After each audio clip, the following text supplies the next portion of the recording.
जय Shri Krishna. Welcome to my channel Rachna wise and कहानियाँ। तो चलिए कहानी को शुरू करते हैं।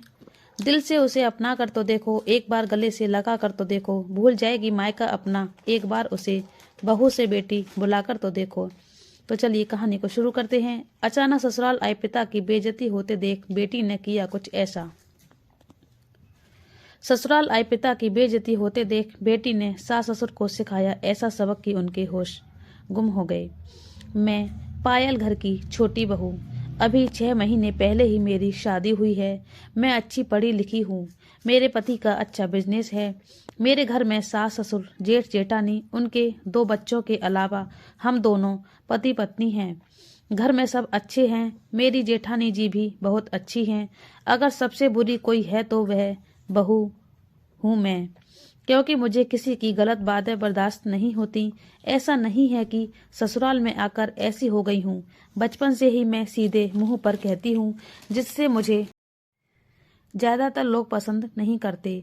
मेरी माँ ने मुझे इतनी बार सिखाया कि तुम जो बोलती हो वह सही होता है, लेकिन बोलने का तरीका थोड़ा गलत है, इसलिए अपनी बात कहने का तरीका बदलो। मैंने कई बार कोशिश भी की पर मुझसे नहीं हुआ। कभी कुछ भी गलत देखकर या सुनकर मुझे खरी खरी बोलने की आदत है, इसलिए मुझे ससुराल वाले बिल्कुल पसंद नहीं करते। और 6 महीने में ही मैं एक अच्छी बहू बनने के बजाय बहुत बुरी बहू बन गई। वही मेरी जेठानी जल्द किसी को जवाब नहीं देती, चुपचाप अपने काम में लगी रहती हैं, तो वह सबकी प्यारी बहू हैं। वैसे वो सच में बहुत अच्छी हैं, उनके जैसी मैं चाहकर भी नहीं हो सकती। एक दिन सबके नाश्ता करने के बाद जब मैं अपना नाश्ता लेकर बैठी, तब तक पराठा ठंडा हो चुका था, जो खाने में अच्छा तो नहीं लग रहा था, फिर भी मैं चुपचाप खाने लगी, क्योंकि मेरे ससुराल में यही नियम है, पहले घर के सभी खा लें फिर बहुएं खाएं। और ससुराल क्या, मैंने अपने मायके में भी यही देखा है। जब तक दादी थी तब तक क्या मजाक थी कि माँ कभी दादी या पापा से पहले खा ले, वह तो उन दोनों से पहले चाय भी नहीं पीती थी। मन में यही सब सोचते हुए मैं पराठा खा रही थी कि तभी सासू माँ ने ताना मारते हुए कहा, अरे सबने कब का अपना नाश्ता खत्म कर लिया और तुम घंटों से लेकर बैठी हो। तुमसे खाते नहीं हो रहा, मुंह में दांत ही नहीं है, घर के सब काम पड़े हैं और उनको खाने से फुर्सत नहीं। मुझे ये सब सुनकर काफी बुरा लगा, परंतु मैं सामान्य होते हुए बोली, क्या मम्मी जी, आप खाते समय भी सुना देती हैं? कम से कम खाते समय तो ताना मत मारा करो। सबके खाने के बाद खाने बैठी हूँ। मेरी बात सुनते ही सासू माँ ने मुझे घूरते हुए कहा, तुम्हारी जबान सबसे ज्यादा चलती है। बाकी कुछ नहीं बोलकर जाने लगी। फिर पलटते हुए बोली, सुनो आकाश सोकर उठा या नहीं? मैंने कहा, नहीं मम्मी जी, अभी तो नहीं उठे हैं। अरे तो उठाओ ना, आज उसके पापा ने कहा था जल्दी दुकान पर आने के लिए। यही लड़का भी ना जब से ब्याह हुआ है एक नंबर का आलसी और कामचोर हो गया है। अगर इसी तरह चलता रहा तो हो गया घर और बिजनेस का कल्याण। सासू माँ ने कहा। मैं एक बार फिर बोलने लगी, तब तक मेरी जेठानी ने इशारे में चुप रहने के लिए कहा, इसलिए मैं चुप रह गई। पर सासू माँ चुप नहीं हुई। जब से इस लड़की का ब्याह हुआ है, घर में ये लड़की आई है, तब से घर की बरकत बंद हो गई। इसके कदम तो बिल्कुल भी शुभ नहीं है।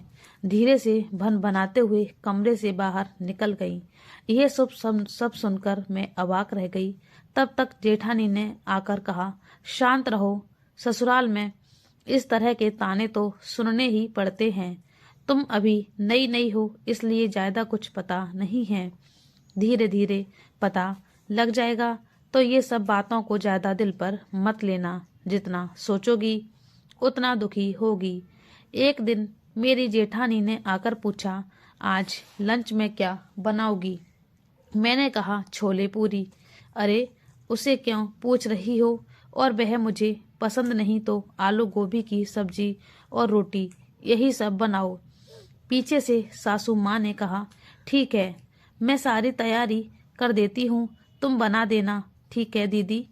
मैं खाना बना रही थी तभी मेरे भाई का फोन आया कि मैं और पापा तुम्हारे घर के पास ही किसी काम से आए हैं, तो हम मिलने आ रहे हैं। मैंने खुश होते हुए कहा, हाँ आ जाओ भैया, और लंच इधर ही करना, बना रही हूँ। भैया ने कहा, हाँ ठीक है। मेरी खुशी का ठिकाना नहीं रहा। शादी के बाद पहली बार पापा घर आ रहे थे। मैं बहुत ज्यादा उत्साहित हो रही थी। पापा और भैया के आने की बात मैंने सास और जेठानी को भी बताई तो खुश हुई, पर सास का मुंह लटक गया। शायद वह नहीं चाहती थी कि मेरी मायके वाले आएं, पर मैंने कुछ नहीं कहा। जाकर चुपचाप रसोई बनाने लगी। कुछ देर में मैं और मेरी जेठानी ने मिलकर सारा खाना बना लिया। मैंने अपने पापा की पसंद की पनीर की सब्जी, मिक्स और दही बड़ा भी बनाया।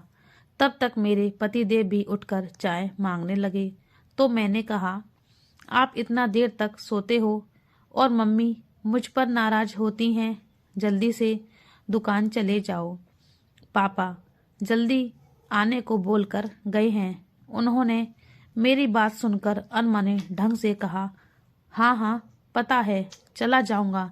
वह तो रोज ही जल्दी आने के लिए कहते हैं, पर लोगों की अपनी लाइफ भी तो है। इधर रसोई में इतनी सारी चीजें देखकर जेठानी ने आंखें बड़ी करते हुए कहा, इतना सब कुछ बिना पूछे ही बना लिया, कहीं मम्मी जी नाराज ना हो जाएं। कैसी बातें कर रही हो दीदी, भला वो क्यों नाराज होंगी? मेरे पापा पहली बार आ रहे हैं तो उनकी पसंद का खाना बनाना तो बनता है ना, नहीं तो वो बोलेंगे, क्या बेटियां तुम ससुराल आकर अपने पापा की पसंद नापसंद ही भूल गईं? मैंने कहा, हाँ तुम सही कह रही हो, पर मुझे थोड़ा डर लग रहा है कि मम्मी कहीं नाराज ना हो जाएं। वह क्या है ना कि इतने सालों में मैंने कभी मम्मी से बिना पूछे खाना नहीं बनाया, और मेहमान के आने पर तो बिल्कुल ही नहीं। जेठानी बोली, अरे ठीक है ना दीदी, नाराज भी होंगी तो थोड़ा सुन लूंगी। वैसे भी मम्मी जी मुझसे तो ज्यादातर नाराज ही रहती हैं। बोलकर मैं हंसने लगी और साथ में जेठानी भी। हम दोनों बात कर ही रहे थे कि तभी सासू माँ रसोई में आई, ये देखने के लिए कि पापा के लिए मैंने क्या सब बनाया है। वह नजरें दौड़ा दौड़ा कर सब कुछ देखने लगी। मैंने जो कुछ बनाया था वह सारी चीजों के नाम बता दिए। सुनते ही सासू माँ ने कहा, सभी अपने ससुराल वालों के लिए इतना सब कुछ बनाती हो क्या? मम्मी जी लास्ट संडे को ही तो बनाया था इतना सब कुछ, रोज रोज थोड़ी ना बनाता है। रही बात पापा की, तो पहली बार आ रहे हैं, इसलिए कुछ तो ऐसे स्पेशल होना चाहिए। मेरी बातें सुनकर सासू माँ मुंह टेढ़ा कर खिसियानी सी मुस्कान लेकर चली गईं। तय समय से पापा और भैया दोनों आ गए। तब तक सासू ने ससुर जी को भी बता दिया कि समधी जी आ रहे हैं, तो वह भी घर आ गए। एक दूसरे के हाल चाल पूछने के बाद सबने एक साथ लंच किया। अब बातचीत का सिलसिला शुरू हुआ। तब मैं और जेठानी भी उठकर खाना खाने आ गईं। तब मेरे पापा ने पूछा, समधी जी मेरी बेटी अच्छे से तो रहती है, उसके व्यवहार से खुश तो है ना आप? सबकी सेवा करती है कि नहीं? कोई शिकायत तो नहीं? पापा जी की बातें सुनकर मैंने जेठानी से कहा, देख ना दीदी, पापा जी को तो पता नहीं, लेकिन मम्मी जी जरूर कहेंगी। बाकी सब तो ठीक है, बस आपकी बेटी की जुबान की जरा तेज है। लेकिन यह क्या? पापा की बात पूरी होने से पहले ही ससुर जी ने जरा अकड़ते हुए कहा, वह सब बाद में करेंगे, पहले ये बताइए कि कैसे आना हुआ? जी यही पास में कुछ काम था, तो हम दोनों बाप बेटे आए थे, तो सोचा बिटिया से और आप सबसे भी मिलते हुए चलूं। वैसे भी पायल की शादी के बाद में आया नहीं, तो उसे मुझसे बहुत शिकायत थी कि पापा आप आते क्यों नहीं हैं। ससुर जी बोले, तो हमें खबर नहीं कि आप आ रहे हैं। नहीं जी, मैंने दामाद जी को फ़ोन किया था और बिटिया को भी पता थी कि हम दोनों ने आने की बात। क्या उसने आपको बताया नहीं? पापा जी ने कहा। ससुर जी जरा सख्त होते हुए बोले, पहले ये बताए कि ये घर किसका है, मेरा या आपकी बेटी दामाद का? पापा जी बोले, आप कैसी बातें कर रहे हैं समधी जी? बेशक घर आपका है तो मुझे फिर बताकर आना चाहिए था, या बेटी दामाद को। तभी तो मैं सोचूं कि आखिर आपकी बेटी ऐसी क्यों है। अरे जब बाप ही ऐसा है तो बेटी तो ऐसी होगी ही ना। समधी जी, क्या हो गया और आप ये कैसी बातें कर रहे हैं? कहाँ की बात कहाँ लेकर जा रहे हैं?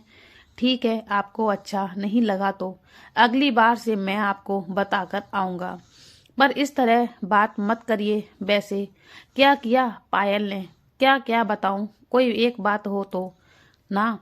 कोई संस्कार नहीं दिया है आपने, उत्तम संस्कारहीन है आपकी बेटी। दोनों की बातें सुनकर मैं थाली छोड़कर उठ खड़ी हुई और बाहर आने लगी, पर मेरी जेठानी ने मेरा हाथ पकड़ कर रोक लिया और ना मैं सर हिला दिया कि नहीं, तुम बाहर मत जाओ। बाहर तो नहीं गई, पर खाना बीच में ही छोड़ कमरे में आ गई, जहां से उन दोनों की बातें साफ साफ सुनाई दे रही थीं। ससुर जी अब भी बोल रहे थे। उनकी बातें सुनकर पापा भाई दोनों गंभीर हो गए। कुछ पल के लिए शांत रहे, फिर बोले, क्या हुआ? क्या किया है मेरी बेटी ने? आप क्यों नाराज हो रहे हैं? क्या क्या बताऊं? कोई एक बात हो तब ना। सबसे पहले तो आपकी बेटी को किसी की भी लाज नहीं है। सबसे छोटी है, लेकिन घर में बड़ों से इस तरह बात करती है जैसे वह मुझसे बड़ी हो। पति का नाम लेकर बुलाती है। समधी जी, आजकल तो सभी अपने पति का नाम लेकर ही बुलाते हैं। भला यह तो कोई नाराज होने वाली बात नहीं है। पापा जी की बात सुनकर ससुर जी ने तुरंत कहा, तो इसका मतलब आपकी पत्नी भी आपका नाम लेकर बुलाती होगी। देखिए, ये चलन आपके घर में होगा, पर मेरे घर में नहीं। आपकी बेटी अपनी सास की एक भी बात नहीं सुनती है, हर बात का सवाल जवाब करती है। भला यह क्या तरीका है बहू का? हर वक्त अपने मन का करना चाहती है। अगर मेरी पत्नी बर्दाश्त नहीं करती तो ये घर कब का टूट गया होता। ससुर जी की शिकायत सुनकर मुझे तो शौक बरसौट लग रहा था। आज तक तो मैं यही सोचती आ रही थी कि सिर्फ मेरे सास ही खड़ूस और सख्त मिजाज की है, पर यहाँ तो ससुर जी तो सास से भी 2 कदम आगे हैं। मुझे उनकी कड़वी बातें बर्दाश्त नहीं हो रही थीं। मेरे आंखों से आंसू भर आए। मैं झटके से घर से बाहर निकली सफाई देने के लिए, परंतु मेरी जेठानी ने एक बार फिर मेरा हाथ पकड़ कमरे में खींचकर बिठा लिया। क्या बेवकूफी है, तुम इस तरह बार बार बाहर जाने की कोशिश कर रही हो? 2 लोगों के बीच में भला तुम क्या बात करने जा रही हो? जेठानी की बात सुनकर मैंने कहा, देखो दीदी, मैं तुम्हारी बातें नहीं सुनूंगी। मैं बुरी हूं तो थोड़ी और बुरी बनने दो, लेकिन ये सब सहन करना मेरे बस के बाहर है। जानती हूं, पर अभी चुप रहो। वह दोनों बात कर रहे हैं ना, तो तुम बीच में मत बोलो। पर मैं फिर भी जाने लगी तो जेठानी बोली, ठीक है, जाकर बोल और खूब इंसल्ट करवा ले अपने भाई और पापा की। जेठानी ने गुस्से में मेरा हाथ झटकते हुए कहा, तो मैं वापस कमरे में आकर बैठ गई और खूब रोने लगी। मुझे रोते देखकर मेरी जेठानी भी रोने लगी। बस इतना समझ लें कि ससुराल में पैर जमाना आसान नहीं होता। दोनों की बातें अभी भी जारी थी। अब की बार मेरी सास बोल रही थी, अरे मेरी बड़ी बहू इतनी सुशील और संस्कारी है कि क्या बताऊं। क्या वो पढ़ी लिखी नहीं है? वो तो बड़े खानदान की है और कंपनी के मालिक की बेटी है। जितनी उसके बाप की कमाई है उतनी आपकी कमाई नहीं है, लेकिन फिर भी घमंड दूर दूर तक नहीं है। और एक आपकी बेटी, अरे जिस दिन से मेरे बेटे का ब्याह हुआ है, आपकी बेटी मेरे घर में आई है, तब से मेरे घर की बरकत बंद हो गई है। बड़े अशुभ कदम हैं आपकी बेटी के। मेरा बेटा बहुत मेहनत करता है, लेकिन ब्याह के बाद तो काम करना बंद कर दिया है। मेरे छोटे छोटे पोते पोतियों से काम करवाती है। और बताऊं आपको, आपने तो हमें ठग लिया। शादी से पहले तो बड़ी बड़ी बातें कर रहे थे, मेरी बेटी ऐसी है वैसी है, लेकिन देख लिया पिछले 6 महीने में भी असली रंग। वह कहते हैं ना, खोदा पहाड़ तो निकली चुहिया। सास ससुर की मुंह से सारी बातें सुनकर मेरे पापा ने सिर झुका लिया। ठीक है, हमें जो कहना था वो कह दिया। अब आपको बिटिया से जो बात करनी है कर लीजिए, ससुर जी ने कहा। तो पापा ने मुझे आवाज लगाई, पायल बेटा बाहर आना जरा। मैं तुरंत निकलकर पापा के पास आ गई। गुस्से में होने के कारण आंखें लाल हो चुकी थी, जिसे देख मैं सहम गई। बेटा, मैं क्या सुन रहा हूँ? तुम्हारे सास ससुर क्या बोल रहे हैं तुम्हारे बारे में? ऐसा क्यों करती हो बेटा? मैंने तुम्हारी माँ ने कितना सिखाया समझाया, नहीं समझी? बेटा, ये तुम्हारा ससुराल है। यहाँ हर एक कदम और एक बार सोच समझ कर उठाओ और बोलो। इतनी पढ़ी लिखी हो फिर भी इतनी समझ नहीं है। तुम अपने माँ के दिए सारे संस्कार भूल गई। मैं तो सोच रहा था कि मेरी बेटियां अपने व्यवहार से ससुराल में सबका दिल जीत लेगी, मुझे गौरवान्वित करेगी। लेकिन आज ये सब सुनकर बहुत दुख हो रहा है, बड़ी शर्मिंदगी हो रही है। पापा की बातें सुनकर मेरी नजरें झुक गईं और सिसकियां निकल पड़ी। ठीक है बेटा, अभी तो तुमने जीवन की शुरुआत की है तो थोड़ी बहुत गलतियां हो जाती हैं। चलो, अब तक जो की गलतियां हुई हैं उसके लिए माफी मांग लो। आगे से कोशिश करना कि दोबारा ऐसी गलती ना हो। समधी जी, मैं दोनों से हाथ जोड़कर आग्रह करता हूँ, कृपया मेरी बच्ची का बचपन समझ उसे माफ कर दीजिए। आगे से फिर मैं ऐसी गलती नहीं करेगी। मैं जानता हूँ जरा ये तनक मिजाजी है, पर दिल की साफ है। पापा की बातें सुनकर मेरे सास ससुर ने एक शब्द नहीं कहा, बस मुंह सिकोड़कर गुस्से में मेरी ओर देखने लगे। पापा जी बोले, चलो बेटा, मेरे सामने ही माफी मांग लो। मैंने कहा, पापा पहले बार मेरी बात सुन लीजिए। आपकी बार पापा ने गुस्से में कहा, तुम्हारी बातें क्या सुनूं बेटा?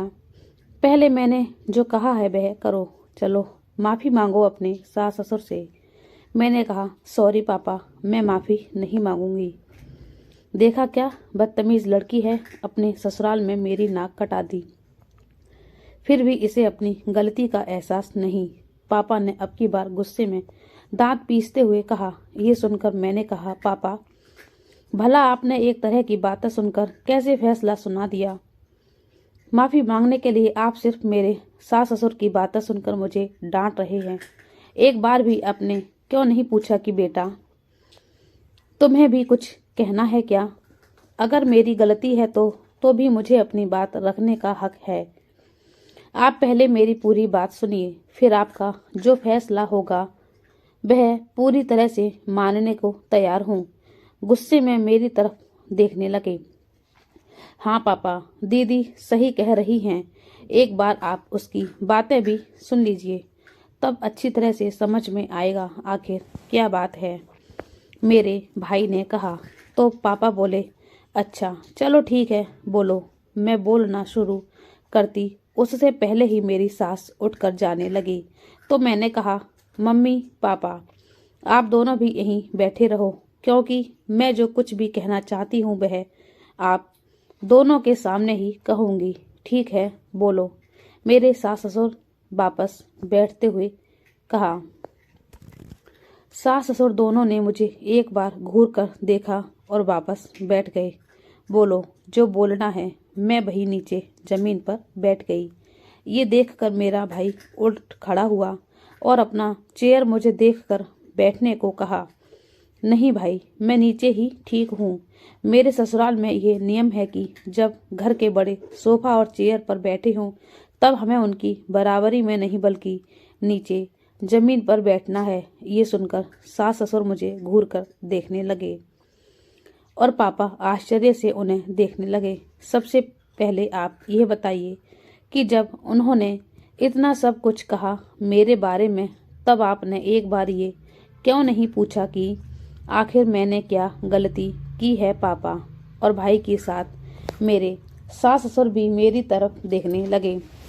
ठीक है, उन्होंने नहीं बताया ना सही, आपने पूछा। चलो मैं बताती हूँ सारी बातें।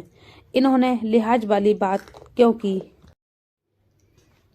आप जानते हैं क्यों?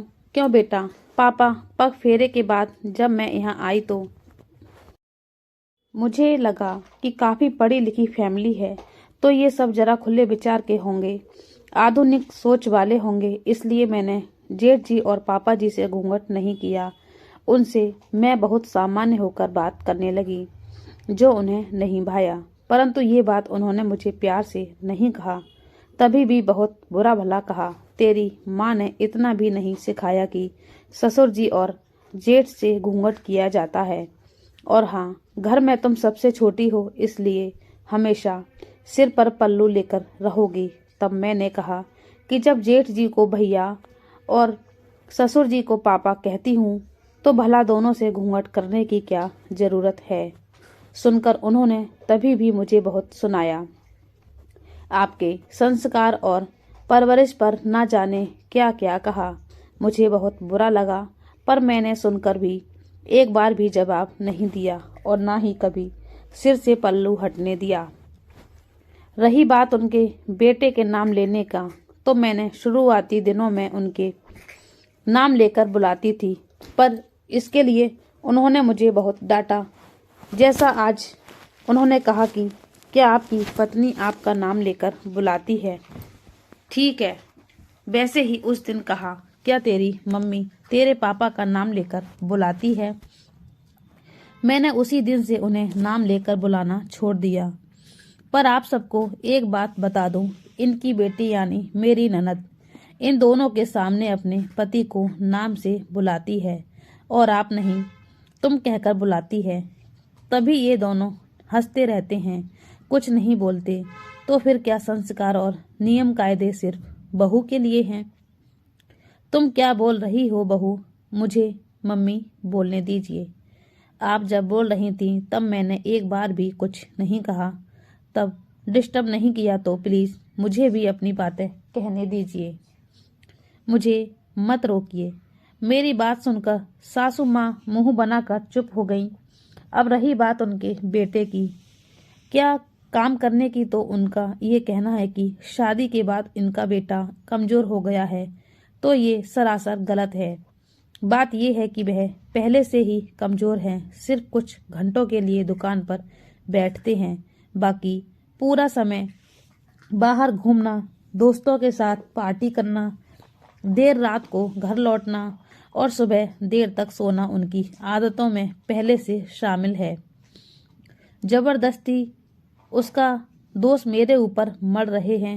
अगर आपको मेरी बातों पर यकीन ना हो रहा हो तो उनका बेटा यहीं बैठा है, पूछ लीजिए।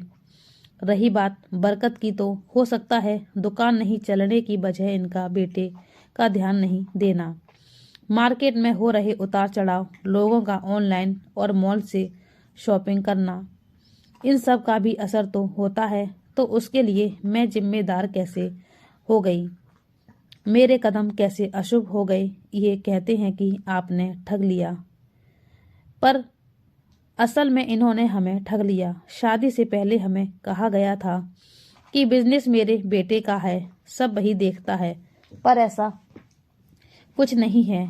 एक नंबर के आलसी, लापरवाह, काम से जी चुराने वाला इंसान है इनका बेटा। अच्छा ठीक है, अब बस कर चुप हो जाओ। समझ गया मैं, सिर्फ तुम्हारी गलती नहीं है। नहीं पापा, मैं चुप नहीं रहूंगी। आपको मेरी पूरी बात सुननी होगी, नहीं तो मैं ससुराल और मायके वाले दोनों की ही नज़र में बुरी बन जाऊंगी, दोषी ठहरा दी जाऊंगी। भाई ने कहा, हाँ पापा, दीदी को अपनी बातें कहने दीजिए। पापा, मैं आपसे इतना लड़ झगड़ कर बाहर पढ़ने गई, कितनी मुश्किलों से मैंने MBA किया, परंतु यहाँ पर नौकरी नहीं करने के लिए मुझे कहा गया। मैंने तब भी एक बार भी जिद नहीं की। मैंने तो यही सोचा कि जीवन भर तो नौकरी करनी है, कुछ वक्त सबके साथ बिताना भी जरूरी है। तो फिर मैं कैसे घमंडी हूँ। ये अक्सर मुझे कहते हैं, तुझे अपनी पढ़ाई का बहुत घमंड है। रही बात बच्चों से काम कराने की, तो बस एक दिन मैंने खाते समय रोनी से पानी मांग लिया। इसके लिए भी उन्होंने बहुत सुनाया कि मैं कामचोर हूँ। फिर बच्चों को सिखा दिया कि आइंदा मेरा काम ना करे। उसके बाद मैंने बच्चों से कोई काम नहीं करवाया। पहली बार जब मैंने देखा कि मेरी जेठानी सबसे पीछे खाती है, मैं जानबूझकर इन सब के साथ अपने भी खाने की थाली लगा ली। जानते हैं, मेरी सास ने परोसी हुई थाली रखवा दी और कहने लगी कि हमारे घर में यह नियम नहीं है, तो तुम दोनों जेठानी देवरानी पीछे से खाना। भला कोई ऐसा करता है क्या पापा? आप तो मुझे जानते हैं, मैं दादी के पुराने ख्यालात और दकियानूसी सोच के लिए कितनी बार उलझ जाती थी, परंतु मैं यहाँ किसी से उलझी नहीं। पर हाँ, मैंने अपनी बातें जरूर रखी। आप इनसे पूछिए कि इनके घर के नियम कायदे मैंने अपनाए या नहीं। जिस चीज़ के लिए मना कर दिया, क्या मैंने उसे दोहराया? इनकी नज़र में जब और जहाँ गलती हुई, हर बार माफ़ी मांगी। फिर मैं कैसे घमंडी और संस्कारहीन हुई, कैसे मुझे किसी की लिहाज नहीं। फिर वही बातें दोहराना, मतलब उनके मन में मेरे लिए तो गुस्सा था, खुन्नस थी, वो आपकी बेइज्जती करके निकालनी थी। अब पापा की नाराजगी कम हो रही थी। वो मेरे सास ससुर से कुछ पूछने लगे। तब तक मैंने कहा, नहीं पापा, अभी रुकिए, मुझे और भी कुछ कहना है। इधर दरवाजे के कोने पर खड़ी मेरी जेठानी का रो रो कर बुरा हाल हुआ था। पता नहीं, शायद अपनी उन्हें पिछली बातें याद आ रही थी या कुछ और बात थी। जेठानी का रोना देखकर मुझे इतना समझ आ गया था कि शायद उनके साथ भी कुछ ऐसा ही हुआ है, या मुझसे भी कहीं ज़्यादा, क्योंकि अक्सर बड़ी बहू से कुछ ज़्यादा ही अपेक्षा है ससुराल वालों को। हाँ पापा, उन्होंने कहा मेरी जेठानी बहुत संस्कारी है। तो हाँ, वह सच में संस्कारी हैं, पर ये संस्करण उनके माँ बाप के दिए हैं। इन्होंने तो सिर्फ सताया है। यह तुम क्या बोल रही हो? मैंने क्या सताया है? बड़ी बहू, जरा बाहर निकलो, तुम ही बताओ, इन्हें कब क्या कहा, क्या सताया, जबरदस्ती की? ये हम लोगों के ऊपर झूठ मूठ का इल्जाम लगा रही है। वह क्या बोलेंगी? देख कर तो लगता नहीं कि वह कभी मुंह भी खोलती। सताने का मतलब सिर्फ शारीरिक नहीं, मानसिक तौर पर भी होता है, जो कि आप सबने बहुत किया है। मेरी बातें सुनकर सासू माँ बौखला गई। अरे, तुझे आए 6 महीने हुए हैं और तू सब जान गई है कि हमने सताया। अब तू ज़्यादा और गलत इल्ज़ाम लगा रही है। मैं गलत इल्ज़ाम लगा रही हूँ तो आप ही बताइए, क्या कभी उन्हें खुलकर जीने दिया, बोलने दिया, एहसास होने दिया कि तुम भी इसी घर की सदस्य हो? ये घर तुम्हारा भी है, तुम अपने हिसाब से रह सकती हो। आपको पता है पापा, किसी काम में देरी हो जाएगी या गलती हो जाएगी तो तुरंत कहती कि तुम्हारा घर है, जो अच्छे से काम करो, अच्छे से संभालो। बाकी किसी अच्छे काम के लिए, कुछ कराने के लिए अपनी बेटी दामाद से राय लेते हैं। घर के किसी भी निर्णय से मैं हम दोनों को नहीं, लेकिन अपनी बेटी दामाद को जरूर शामिल करते हैं, और अंत में होता भी वही है जो इनकी बेटी दामाद कहें। ये तो अपने दोनों बेटों से भी बस नाम के लिए पूछते हैं, इनकी राय कभी कोई मायने नहीं रखती है। हम लोग पूरा दिन कितना भी काम कर लें, एक बार तारीफ के बोल नहीं लिख लेंगे, लेकिन जब भी खाना खाने बैठूं किसी न किसी बहाने थाली देखने जरूर आ जाती हैं। कहीं हमने अपने लिए ज़्यादा दाल सब्जी तो नहीं रख ली या कुछ एक्स्ट्रा तो नहीं बना लिया। हम बहुएं घर में कब सोएंगी, कब उठेंगी, कब खाएंगी, कब बाहर जाएंगी, इतनी देर के लिए जाएंगी, कितने दिनों के लिए मायके जाएंगी, कब वापस आएंगी, ये सब कुछ यही तय करेंगे। यहाँ तक कि हम लोग इस रंग के कपड़े पहनेंगे यही तय करती हैं और हम मान भी जाते हैं। और तब ये कहती हैं कि मैं उसकी बात नहीं सुनती और सिर्फ इन्हीं की वजह से घर टिका हुआ है। कैसे पापा, सिर्फ उनकी वजह से ये घर चल रहा है। बहू तुम अब बहुत ज़्यादा बोल रही हो, बस समधन जी बोलने दीजिए। बस यही तो मेरी बेटी की खासियत है कि गलती रही तो स्वीकार करती है, अगर गलती ना रहे फिर डरती तो ये अपने बाप से ही नहीं है, यानी कि मुझसे भी उलझ पड़ती है। पापा, ये सब तो बस मैंने इनके इल्जाम का जवाब दिया है। इसके अलावा उन्होंने मेरे साथ क्या किया है ये भी बताती हूँ। बस कर बेटा, चुप हो जा, अब और कुछ नहीं सुनना मुझे। ये सुनकर शायद मैं बर्दाश्त ना कर पाऊँ। ठीक है, बाकी सब नहीं, बस एक बात बता देती हूँ। जब से मेरी सास को पता चला कि मैं बाहर अकेली रहकर पढ़ाई पूरी की हूँ, तब से हर वक्त बात को ऐसे घुमा फिरा कर मुझसे पूछती हैं ताकि मैं स्वीकार करूं कि शादी से पहले मेरा किसी के साथ अफेयर था और ये मेरी चरित्र पर अंगुलियां उठा सकें। सुनते ही मेरे पापा की आंखों में खून उतर आया। मेरी सास भी काफ़ी सकपका गई। ऐसे लोग हैं, आपकी कैसी सोच है। मैंने तो सोचा पढ़े लिखे लोग हैं, बड़ा नाम है, रुतबा है, तो सोच भी अच्छी होगी, मेरी बेटी सुखी रहेगी। लेकिन इतनी घटिया सोच है आपकी। पता तो होता तो अपनी बेटी को आपके घर में कभी नहीं ब्याह करता।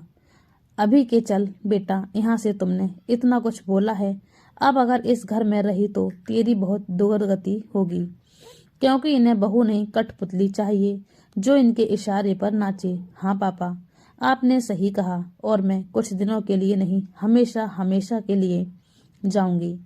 तभी मुझे अचानक खांसी शुरू हुई और उल्टियां होने लगीं, शायद लगातार बात करने और रोने की वजह से। परंतु जब मेरी उल्टी बंद नहीं हुई और मैं चक्कर खाकर गिर गई, तब मुझे डॉक्टर के पास ले गए।